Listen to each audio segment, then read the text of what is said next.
Good afternoon and thanks for joining us for News 12 at noon. I'm Annette Campbell.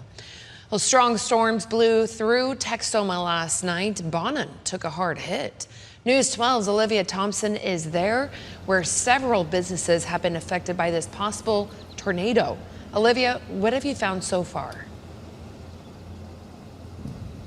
That's right, Annette. As you mentioned earlier in headlines, 16,000 people without power, and that also goes for a lot of businesses here on the North State Highway 121 corridor. I'm actually standing right next to a sign here that used to say Integrity Urgent Care. I'll step out the way so you can take a look, but that's actually blown to the back of the business, and the sign is still on the other side. Also behind that signage, Mass Tech Power Line Company. They're fixing a power line that looks like it snapped in half, a very thick log, a power line that came down. And so they're fixing that, but obviously that comes with outages, internet outages, and internet troubles for several businesses. I'm actually here with one of the medical assistants here at the Integrity Urgent Care Center. And, you know, she says that business has been affected by this. Can you kind of tell me how?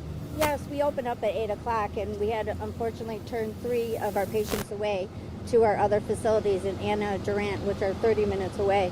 Absolutely. And so, you know, Miss Kathy, 33 people doesn't sound like a ton of people, but this is an urgent care center, so they need immediate assistance. And so sending people away can't be an easy thing to do. But how long do you think it'll take to get back to up and running? We're hoping to open up within the next few hours.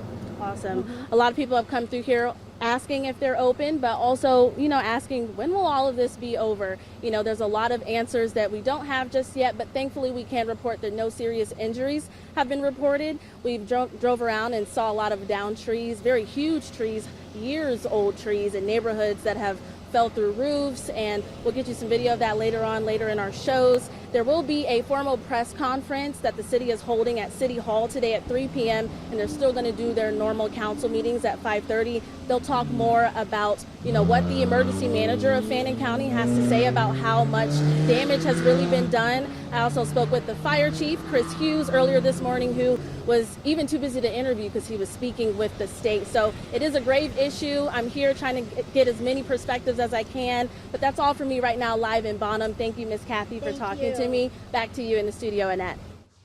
All right.